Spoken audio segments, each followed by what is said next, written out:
नमस्कार. अच्छा, विचार करा. एका एकरातून 2 एकरा एवढं गव्हाचं उत्पादन काढणं शक्य आहे का? तुम्हाला वाटेल कसं शक्य आहे, पण हो, हे अगदी शक्य आहे. आणि आज आपण पेरणीपासून ते थेट काढणीपर्यंत प्रत्येक टप्प्याचं शास्त्रीय व्यवस्थापन कसं करायचं हेच सविस्तरपणे पाहणार आहोत.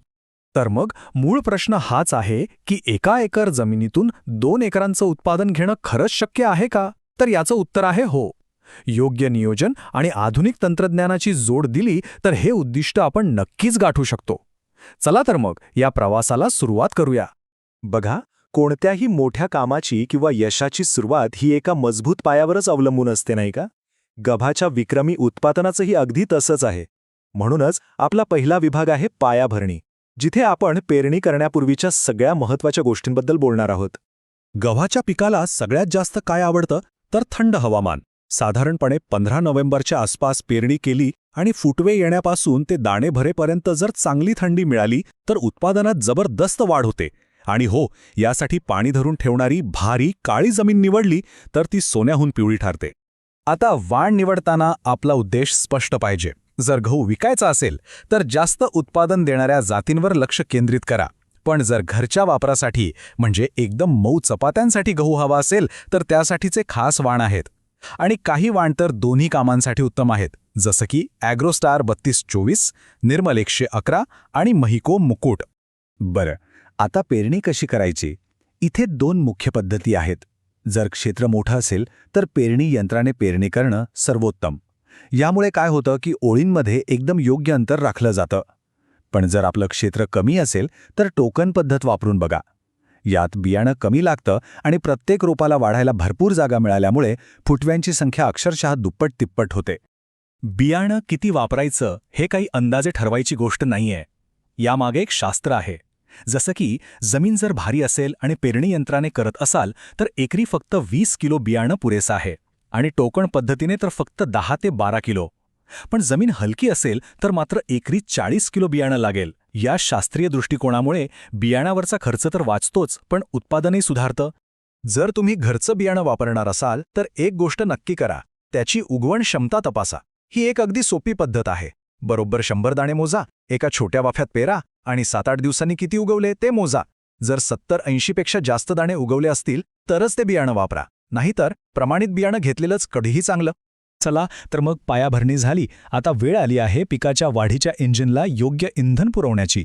या विभागात आपण पाहणार आहोत की योग्य वेळी योग्य खतं देऊन पिकाची वाढ आणि महत्त्वाचं म्हणजे फुटव्यांची संख्या कशी वाढवायची. पेरणीच्या वेळीस खत देणं ही सगळ्यात महत्त्वाची आणि हुशारीची गोष्ट आहे. पेरणी यंत्राने बियाणांसोबत खत दिलं ना की ते थेट मुळांच्या जवळ जातं आणि रोपाला सुरुवातीपासूनच एक चांगली ताकद मिळते.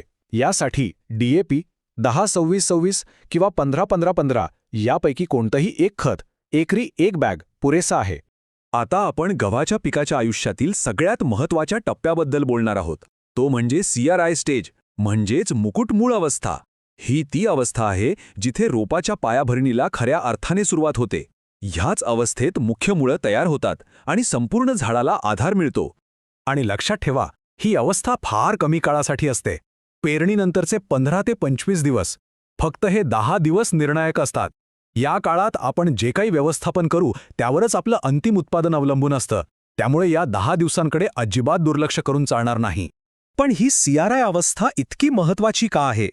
कारण याच काळात पांढऱ्या मुळांची संख्या वाढते आणि त्यामुळे फुटव्यांची संख्या अक्षरशः दुप्पट होऊ शकते.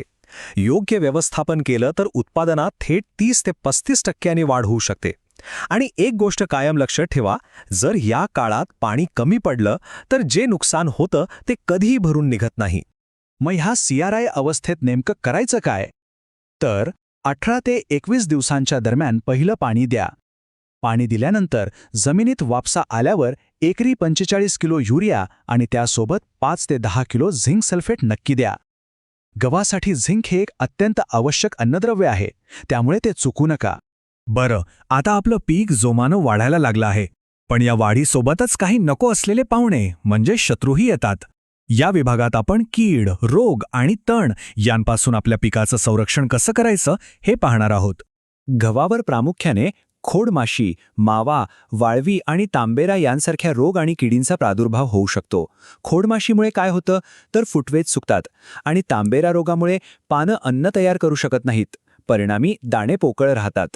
या सगळ्यांवरचा सगळ्यात प्रभावी उपाय म्हणजे प्रतिबंध, म्हणजे पेरणी करण्यापूर्वीच बियाणांना बीज प्रक्रिया करा.